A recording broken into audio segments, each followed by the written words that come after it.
Are you tired of the same old pro wrestling? Then check out the amazing action on Powerslam.tv, the biggest indie pro wrestling channel in the world. Get over 4,000 hours of the best pro wrestling events from over 110 of the biggest names in the industry from over 15 countries around the globe.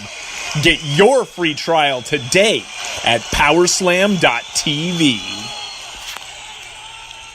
Hi, everybody. Welcome to the That's Not the Finish podcast. Today, we are featuring Ayesha Raymond. Hi, how you doing?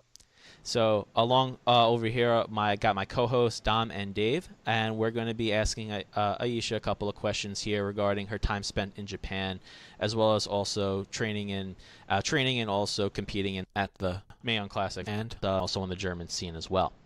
So, Ayesha, can you tell us a little bit about your time wrestling in Japan? What promotions did you wrestle at while you were over there?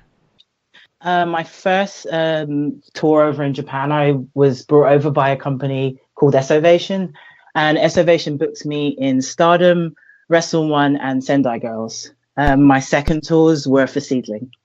Nice. So, under Sendai Girls, you got to do some work with Meiko Satomura by chance? I got to meet her, very respectful, almost cried because I was introduced to the Gaia Girls documentary just before I went out.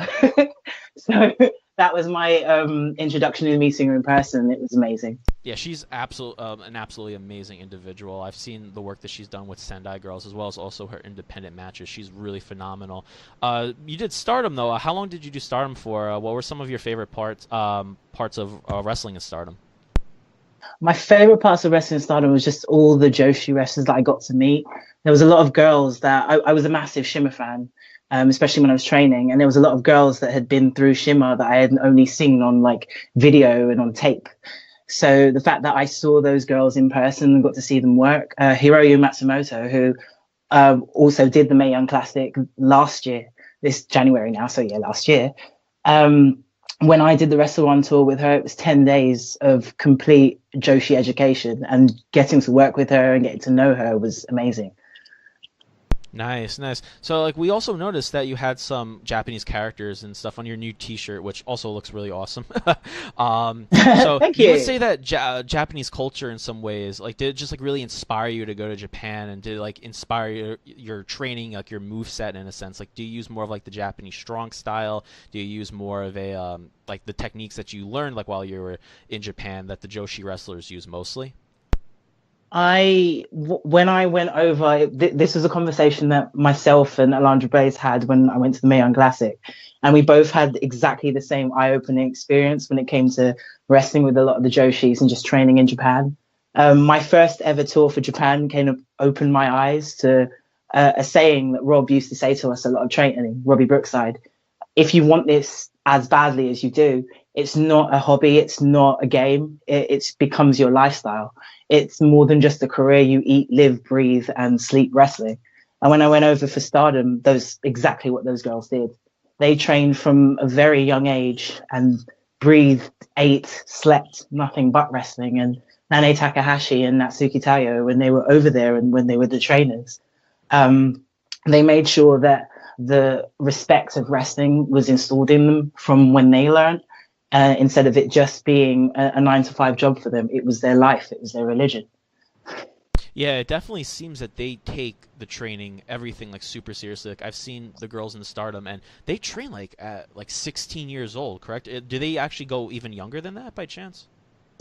The youngest wrestler, the youngest protest girl that I met when I was over there was 12. So I think it does. I think it does go a little bit younger, but just the mentality and the training regimen that they had when they were over there when I first went for Stardom was what made me fall in love more with Japanese wrestling. That's why I wrestled for Seedling when I went over again. Interesting. Because that's where they were. Exactly. So what would you say like some of like the bigger differences between the Japanese promotions exist when compared to like the Western promotions, like say like from the UK, in Europe, and also like in the States itself? Without slagging off anything, it's just the complete and utter commitment towards it. I mean, that's why a lot of westernized wrestlers, US, UK, or Europe, have now fallen in love with what everybody calls strong style wrestling, or Joshi influenced wrestling, or Japanese influenced wrestling. It's that commitment that we almost need to learn a little bit more. And a lot of that, the westernized wrestlers learn, especially when they go and come back. There is a massive change. No one can say that they've been to Japan, trained and done what those guys do, girls do, women do, men do, and don't come back and you're not a different person. Yeah, that's something that I've also noticed when a lot of wrestlers that are homegrown here in the state, also in Europe, like when they go to Japan, they come back and they're pretty much like almost completely different in a sense. They have this different like aura about them that they're just much more harder hitting, them much more intense. And when watching different like WWE promotions like NXT, you can, and also like 205 Live, you can just see the intensity, how fast that these wrestlers run and stuff from the Japanese promotions. And even like when they come back, the Western wrestlers, they just have this difference about them that they just are a lot more intense in a sense. It's not even just in ring. I mean, you're speaking about even the outside persona, because you get taken to a lot of it's different. You do a lot of press conferences, and there's a lot of outside things that we don't do a lot of in westernized wrestling. Your entire aura as a wrestler changes. You become I advertised a little thing called Hobo Chic before I went out, and I was a very comfortable wrestler. I turned up to shows very comfortably. You learn a little bit more about professionalism when you go out there. Exactly. The promotions are something that just really like engaged me a lot with a lot of these Japanese promotions. Like also, like, I'm starting to get into like Noah a bit, but mostly I see like how they do promotions is just so different with like New Japan Pro Wrestling. It's just they treat it almost like separately from the show, and they just treat it as like a more professional manner as well. Yeah, it's even from I don't like putting companies on totem poles, but even from the lowest of the company to the more high profile company, the backstage things are always still very professional. Whereas if you look a lot of Western promotions, again, not slagging off Western promotions, slagging off anybody, you do see a clear difference between what people will consider a A-League promotion to a B-League promotion. Whereas in Japan, the divide is it's very fine. The professionalism backstage is always treated exactly the same. Yeah, definitely. I've definitely noticed that since I've gotten into the Japanese, the more of the Japanese promotions. Most definitely. So my next question for you is a little bit more focused on like what you are like thinking about doing next. So currently you're with WrestleGate, as I found out, which is a UK British indie circuit. Do you plan on moving or staying with WrestleGate for like a while, or do you plan on maybe just being like a freelancer and kind of going from UK with WrestleGate and also the scene right there and going back to the Japanese scene, or would you even consider going back to Japan entirely? Currently at the moment, I have always been a freelancer. I'm a very free spirit, and I go and come as I please. But I have been introduced to WrestleGate and the promotion, what they're doing so far. I can't wait for the first show. And in terms of the roster that they've got right now, I'm very, very interested in the match combinations. Very interested. Yeah, what I really like about WrestleGate is that they seem to be really intent on bringing over a lot of Japanese talent, men and women. Yeah. So I think that is really going to put WrestleGate possibly even over in the future, is their ability to get a lot more of the talent from these different like up-and-coming Japanese promotions. So I think that could really separate them from a lot of the other UK wrestling scene. Yeah, because you've seen a lot of the women's promotions bring over a lot of the Joshi wrestlers, and now it's a bit of both. Hopefully more side on the Joshi side, because that's the side that I like to play on. But it's probably the first one for a long time to incorporate both a lot of the strong style male wrestlers and the strong style women wrestlers in the same promotion at the same time without actually separating the shows. Definitely. So the next two questions I have here, the next question that I have right here, it's really just kind of a question regarding about the women's wrestling scene in general. So the women's wrestling scene has really just experienced this whole like pop, this whole explode in popularity here in the U.S. And there's some big pushes here for more women's wrestling, giving them more of a spotlight in WWE as well as also Impact Wrestling and various other promotions. So I just kind of wanted to know, like, because it seemed like Japan has always been kind of open to women's wrestling, especially with promotions like Stardom. I've seen some crazy matches back years ago in Stardom, and I was like, oh wow, like how come they never had this in WWE or in Impact, and also in Europe as well. So would you say that that the UK scene as well as the Japanese scene are experiencing the same pop in women's wrestling popularity, or has it like kind of been there? I feel like in Japan it's kind of like been there for a while, but are they kind of experiencing the same thing? Japan has been there for a while. It has. It's just getting more of the exposure now with everybody kind of integrating. People leaving a lot of their countries, traveling around, and then going back home, and then people tuning in, and obviously the internet. In terms of the UK, it's gotten. It came from I've been in the business for a while, and I was in the business when there wasn't a lot of promotions in London, let alone a lot of women's promotions. And there weren't that many women that I was introduced to. I grew up watching Klondike Kate in Britain. And when I was training, it was your Erin Angels, it was your Eden Blacks, it was your Jessers. And then suddenly there was this massive explosion. I kind of always have the same saying of the fluffy boots and boob tubes kind of disappeared, and everybody picked up weights and everybody started like doing drills and started doing other stuff.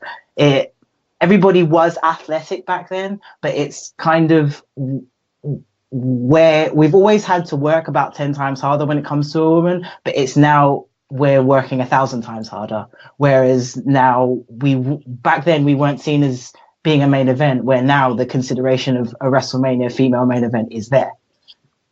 Yeah, exactly. Like there's been like this whole like almost of like a big like spotlight that was just put on the women's division, and like one big event that really just helped boost that was the Mae Young Classic back in 2017. I know that you competed in the Mae Young Classic. So like what were some of your favorite female wrestlers that you met while you were at the Mae Young Classic? And on top of that, how was it to work with the 2018 Mae Young Classic winner Toni Storm? To answer your first question, for me, it was meeting my heroes. Like I have my tattoo on my arm. His name is Sharef. He's a wolf, but the colors and the symbolism was after Lita. Lita was the one I was watching when I was growing up. It was Lita in China, just because she was so different. So just to sit in front of somebody who I idolized and grew up watching was amazing. To walk around an arena that we saw posts of on the internet being built was amazing. To be in front of my heroes, your Shawn Michaels, your William Regals, Triple H was amazing. So just the amount of time that we spent out there, of how short it was a dream come true for me. And it was a taste of what my dream is yet to come. Yeah, it sounds like super exciting. So also like regarding to what your dream is about to become, or what you hope for in the future. Do you think that we could possibly see you in the Mae Young Classic in 2019 or even like a future one? Like you sound like you would be keen on coming back.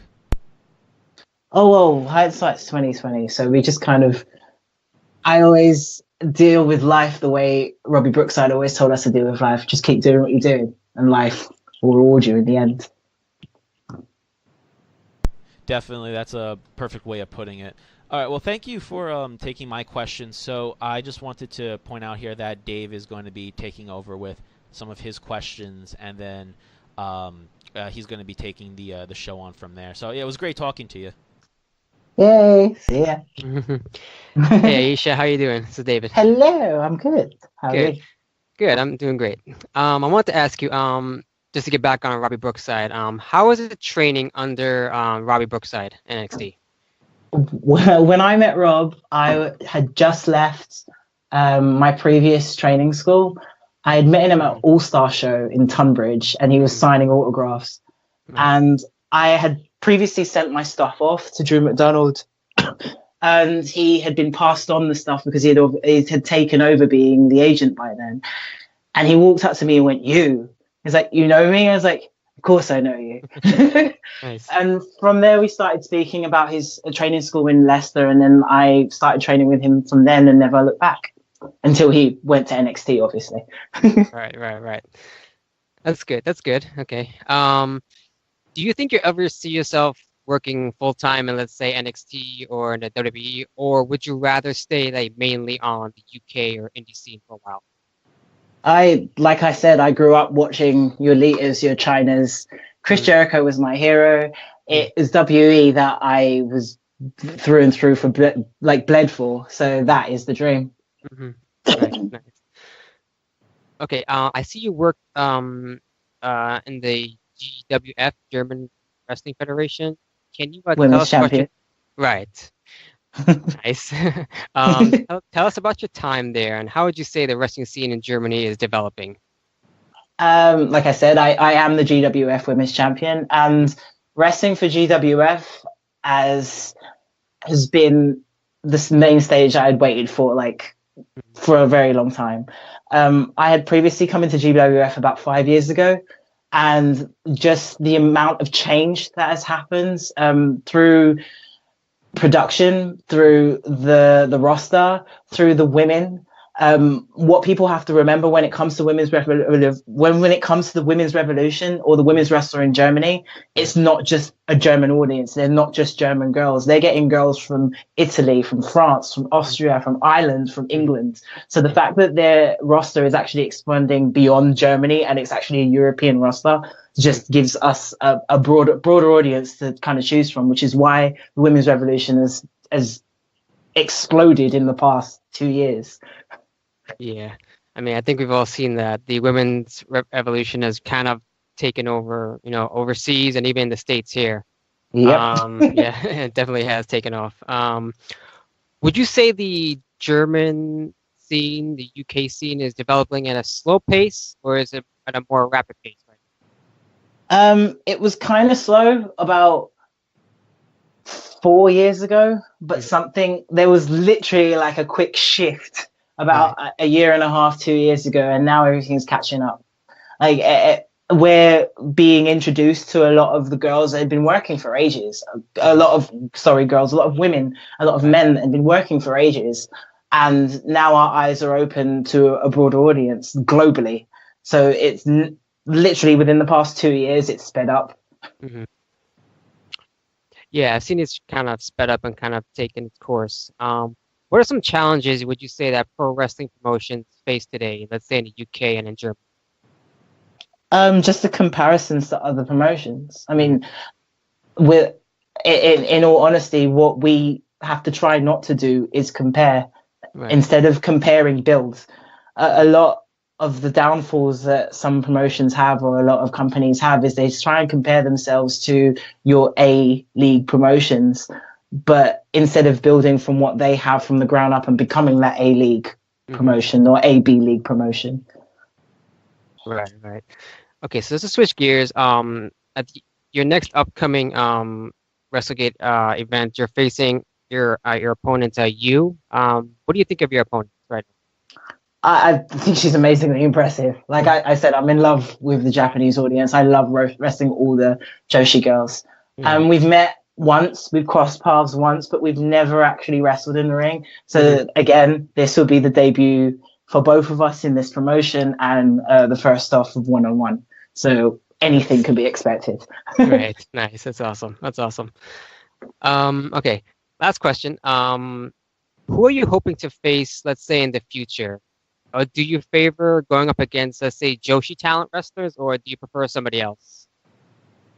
To be honest, I have 2019 has started with a bit of a bang for me.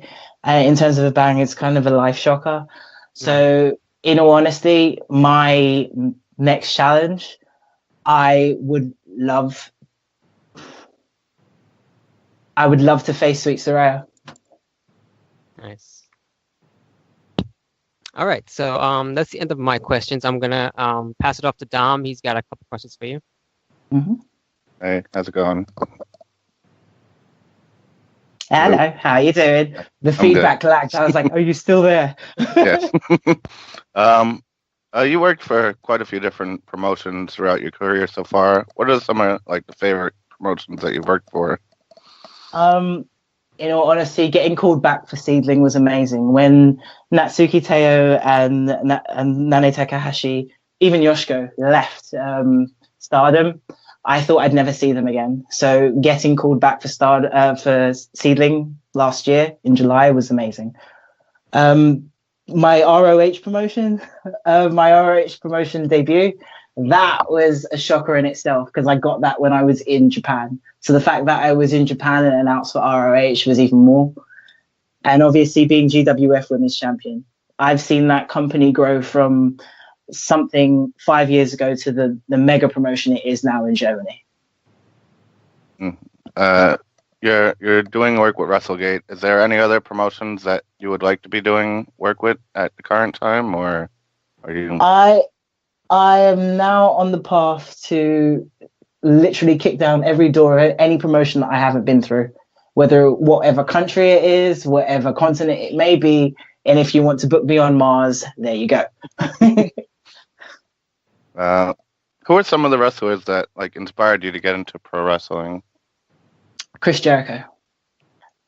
Sure. Then, now, and always. In my opinion, Chris Jericho is the living epitome of the sports entertainer. He has been able to cross genres, reinvent himself so many times and keep himself relevant between generations. And I have watched him since I first laid eyes on a television screen when he came out and was unfortunately punked out by The Rock. Even though it was funny, it was great. And seeing him now standing side by side with Kenny Omega and Cody Rhodes, like, it's just like, that's my hero, and he's still doing it. He's still doing it strong. Yeah, Jericho is definitely a legend, and he's always innovative, and he's always got something new to add to whatever he's doing, and it's always great. What are some of the biggest challenges that you faced, like when you were getting into the pro wrestling scene, and what are some challenges that you're still facing, like in the scene?